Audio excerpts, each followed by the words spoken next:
ఇక్కడ యెహోషువ చెప్తున్న మాటలు ఏం చెప్తున్నా అంటే, దేవుడు మన యందు ఆనందిస్తే మనం ఆ దేశాన్ని పోతాం, ఆ దేశాన్ని సంతరించుకుంటాం అని చెప్తున్నాడు.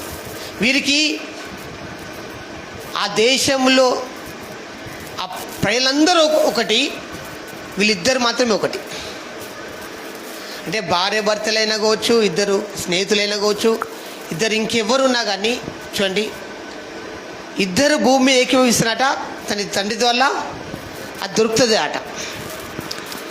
ఇక్కడ మోషే యొక్క నాయకత్వంలో 40 దినముల వాళ్ళు ఆ దేశానికి పోయి వచ్చారు.